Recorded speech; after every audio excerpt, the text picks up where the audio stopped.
ఒక్కసారి చాలా interesting elements అన్నీ కూడా ఉన్నాయి. ఒకసారి కొడాలి నాని కౌంటింగ్ కేంద్రం నుంచి తన కారులో తిరిగి ఇంటికి వెళ్ళిపోతున్న దృశ్యాలని మనం ఒకసారి బిగ్ టీవీ స్క్రీన్ మీద చూస్తూ ఉన్నాం. కొడాలి నాని ఓటమి దిశగా దూసుకెళ్తున్నట్టుగా దీన్ని బట్టి మనకు స్పష్టంగా అర్థమవుతుంది. మీరు ఆ దృశ్యాల్లో కూడా చూడొచ్చు. చాలా నీరసంగా, చాలా అసంతృప్తిగా, చాలా నిరాశగా కౌంటింగ్ కేంద్రం నుంచి మాజీ మంత్రి కొడాలి నాని తన కారు ఎక్కి వెళ్ళిపోవటం అనేది చాలా ఆశ్చర్యం. వైసీపీ శ్రేణులందరూ కూడా కొంత షాక్కు గురయ్యే అంశం. సో సాయంత్రం వరకు ఉండి లీడ్ చేయాల్సిన వ్యక్తి సో ఇప్పుడే కౌంటింగ్ కేంద్రం నుంచి బయటకు వెళ్ళిపోవడం. అక్కడ మార్గాని భారత్ వెళ్ళిపోయారు రాజమండ్రి నుంచి, ఇక్కడ కొడాలి నాని వెళ్ళిపోయారు. ఎస్, మా శివ చెప్పినట్టు మంత్రి విడుదల రజనీ అయితే ఇంతవరకు కౌంటింగ్ కేంద్రానికి రాలేదని చెప్తూ ఉన్నారు. సో జోగి రమేష్ కౌంటింగ్ కేంద్రానికి రాలేదని చెప్తూ ఉన్నారు. సో వైఎస్ఆర్ ప్రభుత్వంలో క్యాబినెట్లో ఉన్న మంత్రులంతా కూడా ఆల్మోస్ట్ మినిస్టర్లందరూ కూడా వెనకంజలో ఉన్నారు. ఒకళ్ళిద్దరు కాదు, చిత్తూరు జిల్లా పొంగనూరులో ఉన్న పెద్దిరెడ్డి రామచంద్రారెడ్డి నుంచి మొదలుపెట్టి మంత్రి రోజా నుంచి మంత్రి విడుదల రజనీ, అట్లాగే మాజీ మంత్రులు, అట్లా వెలంపల్లి శ్రీనివాస్, కొడాలి నాని, ఇట్లా ప్రతి ఒక్కళ్ళు కూడా శ్రీకాకుళం నుంచి సీదిరి అప్పలరాజు వెనకంజలో ఉన్నారు. అట్లాగే ధర్మాన సోదరులు వాళ్ళిద్దరు అన్నదమ్ములు, ఒకళ్ళు మంత్రి అయితే ఒకళ్ళు మాజీ మంత్రి. సో వాళ్ళిద్దరూ లీడ్లోనే ఉన్నారు. అట్లాగే స్పీకర్ తమ్మినేని సీతారాం వెనుకంజలో ఉన్నారు. పెనమలూరులో మంత్రి జోగి రమేష్ వెనుకంజలో ఉన్నారు. అట్లాగే మచిలీపట్నం నుంచి మాజీ మంత్రి పేర్ని నాని పోటీ చేయట్లేదు, కానీ ఆయన తరపున ఆయన కొడుకు పేర్ని కిట్టి నుంచోబెట్టారు.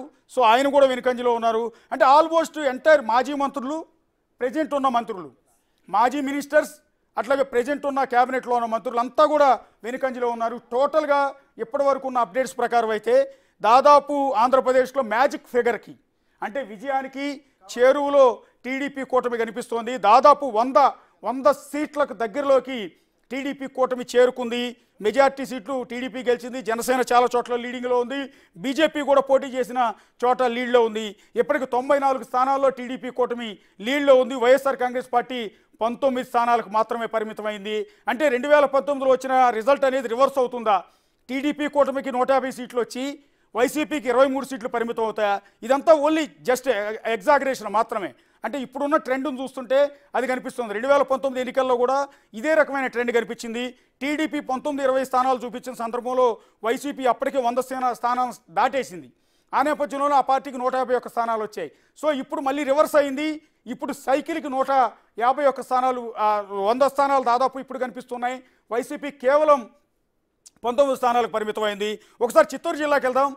చిత్తూరు జిల్లాలో పెద్దిరెడ్డి రామచంద్రారెడ్డి మంత్రి, ఆ పార్టీలో కీలకమైన వ్యక్తి. ఒక విధంగా చెప్పాలంటే పార్టీలో నంబర్ 2 అని చెప్తుంటారు. ఆ ఎంటైర్ జిల్లా మొత్తాన్ని కూడా ఆయన శాసిస్తూ ఉంటారు. ప్రస్తుతం మంత్రిగా కూడా ఆయన ఉన్నారు.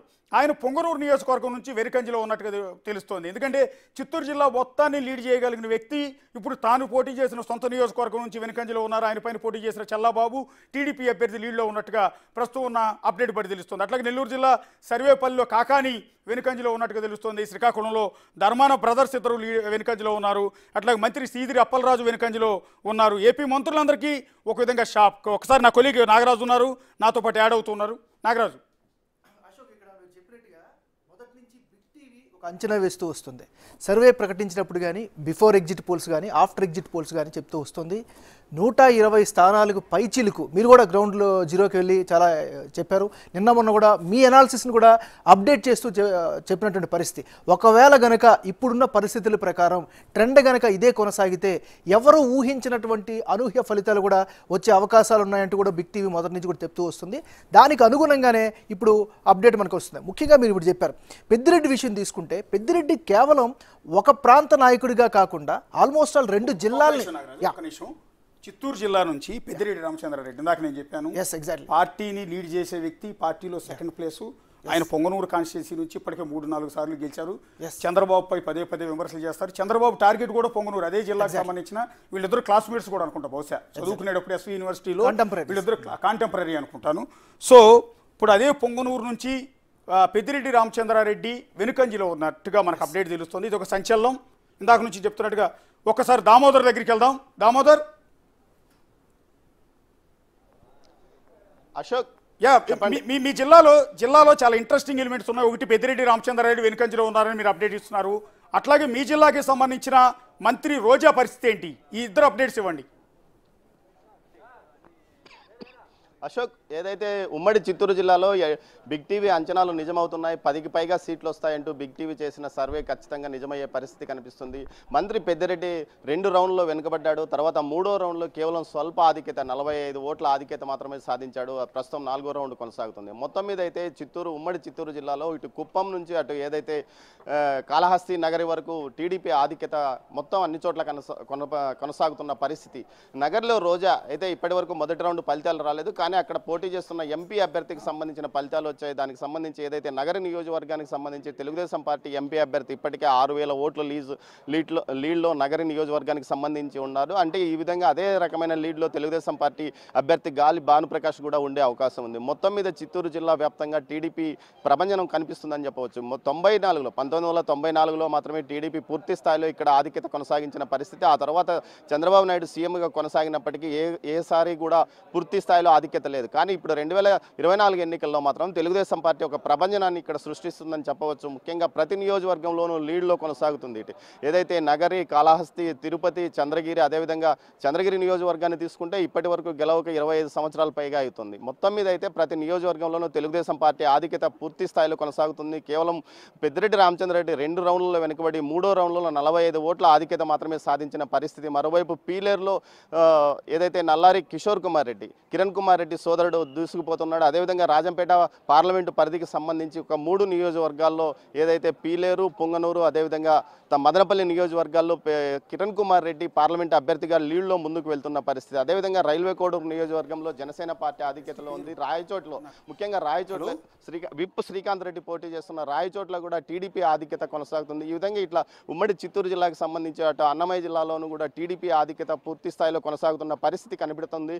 ఇదే ట్రెండ్ ముందుకు కొనసాగితే చాలా పెద్ద ఎత్తున సీట్లు ఇక్కడ వచ్చే అవకాశం ఉంది. 14కు సుమారు 12 సీట్లైనా విజయం సాధించే అవకాశం ఉందని భావించవచ్చు. అశోక్, డాక్టర్ యాజియా, మీరు ఏపీ తెలంగాణ రైట్ దామోదర్, ఇప్పుడు వరకు ఉన్నటువంటి పరిస్థితులు బట్టి చూస్తే ఇది ఎప్పటికల్లా ఒక ట్రెండ్ వచ్చే అవకాశం కనిపిస్తుంది. అంటే కొన్ని బూతుల్లో కొన్ని నియోజకవర్గాలకు సంబంధించి 4వ రౌండ్ 3వ రౌండ్ కౌంటింగ్ కొనసాగుతుంది. కొన్ని నియోజకవర్గాలకు మొదటి రౌండ్ ఫలితాలు కూడా బయటికి రాలేదు. అయితే చిత్తూరు అసెంబ్లీకి సంబంధించి మొదటి రౌండ్ ఫలితాల్లో 2000 ఓట్ల ఆధిక్యత వచ్చింది. ఇప్పటి వరకు టీడీపీ బోని కొట్టని ఏదైతే జీడి నెల్లూరు నియోజకవర్గంలో 2000 ఓట్ల ఆధిక్యత టీడీపీ సాధించడం విశేషం. మొత్తంగా ఏదైతే డిప్యూటీ సీఎం నారాయణ స్వామి కుమార్తె ఇక్కడ వెనుకబడి ఉంది. అదేవిధంగా ఏదైతే పూతలపట్టు నియోజకవర్గంలో కూడా టీడీపీ వరుసగా 3 సార్లు ఓడిపోయిన పరిస్థితి. ఇక్కడ కూడా టీడీపీ 2000 ఓట్ల ఆధిక్యతలో ఉంది. జర్నలిస్ట్ మురళీమోహన్ ఆధిక్యతలో కొనసాగుతున్నాడు. ముఖ్యంగా చంద్రగిరి నియోజకవర్గం, అదేవిధంగా తిరుపతి, శ్రీకాళహస్తి, నగరి ఈ నియోజకవర్గాలు ఎటు చూసినా పూర్తి స్థాయిలో టీడీపీ ఆధిక్యత కొనసాగుతుంది. అదేవిధంగా తంబలపల్లి నియోజకవర్గంలో కూడా 2000 ఓట్ల ఆధిక్యతలో టీడీపీ ఉంది.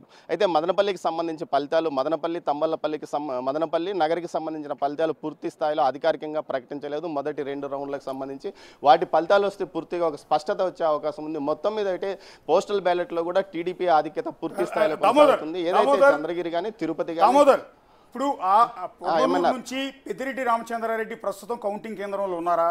అట్లాగే నగరి నుంచి రోజా గెలుస్తుందా ఓడిపోతుందా అన్న దాని మీద విపరీతమైన కాన్సన్ట్రేషన్ ఉంది. రోజా ఓడిపోతుందని ఆఖరికి ఆ పార్టీకి అనుకూలంగా సర్వే చెప్పిన ఆరామస్థాన్ కూడా చెప్పాడు ఓడిపోతుంది అని. మనం చేసిన సర్వేలో కూడా నగరి నుంచి రోజా ఓటమి దిశగా ఉండే అవకాశం ఉందని తెలిసింది. సో ప్రెజెంట్ రోజా కండిషన్ ఏంటి అక్కడ? రోజా వెనుకబడిన పరిస్థితి, రోజా